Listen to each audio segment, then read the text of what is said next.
उमेश पटेल दमन दीव लोकसभा चुनाव जीतने के बाद पहुंचे दीव के दौरे पर। दीव में उमेश पटेल के समर्थकों ने उमेश पटेल का किया भव्य स्वागत। फूल, हार, मालाओं के साथ में मिठाई खिलाकर समर्थकों ने उमेश पटेल को दी जीत की बधाई।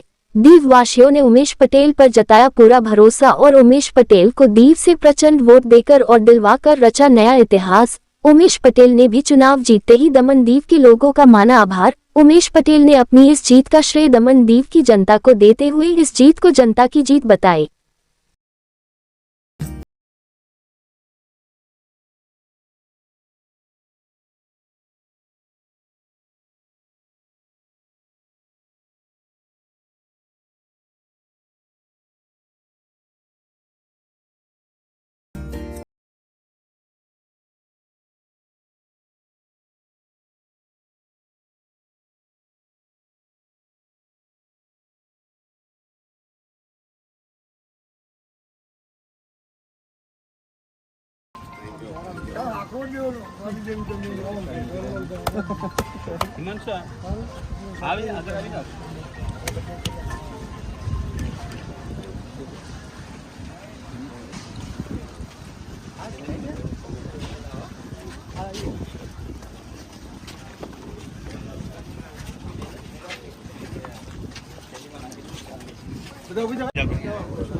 एक्चुअलમાં ખુશી બધાને જ થાય। સાંસદ એક બહુ મોટી પ્રતિષ્ઠાની પદ છે, પરંતુ મને જવાબદારીનો અહેસાસ પણ છે, કારણ કે જ્યારથી 7-8 વર્ષ નવા પ્રશાસક આવ્યા અને ત્યારબાદ અમારા દમણ દીવની સ્થિતિ જે ભયાનક રીતે એમણે દુર્ગતિ કરી, એ પછી લોકો ખૂબ જ દુઃખમાં છે, તકલીફમાં છે, પીડામાં છે અને ખૂબ જ બધી સમસ્યાઓ છે, જેનું નિવારણ કરવાનું બહુ મોટી ચેલેન્જ છે।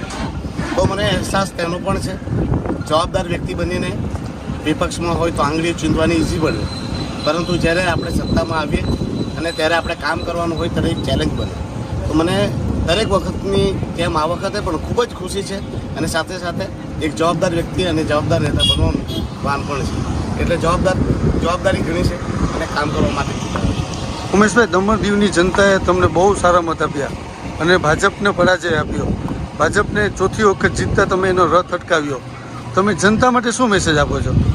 આ જનતાની જ જીત છે, મારી નથી જીત, અને આ તાનાશાહીની હાર છે કે જે તાનાશાહી ચલાવવામાં આવી ભારતીય જનતા પાર્ટીના પ્રશાસન દ્વારા લોકોને પરેશાન કરવામાં આવ્યા, દુઃખ આપવામાં આવ્યું, એમનું શોષણ કરવામાં આવ્યું, જેથી જનતાને જે તકલીફો અને પીડાઓ થતી હતી તે જનતાએ એનો આક્રોશ બતાવ્યો છે। હું જનતાને જ મેસેજ આપવા આવ્યો છું કે તમે હવે ગભરાતા નહીં, ડરતા નહીં, હવે તમારો સાંસદ તમારા સાથે છે અને મેં જે કંઈ વાત કરી છે, તમને જે કંઈ વાદા કર્યા છે, હવે હું તમને ધરાતલ પર આવીને પૂરા કરીને તમને આપીશ। તમારો ભાઈ તમારા સાથે છે, હવે ગભરાતા નહીં, ડરના માહોલથી બહાર નીકળો અને હવે બધા દમણ દીવની બીજી આઝાદી માટેની લડાઈમાં મારો સાથ અને સહકાર આપો। હવે દમણ દીવમાં લોકશાહી સ્થાપિત થઈને જશે।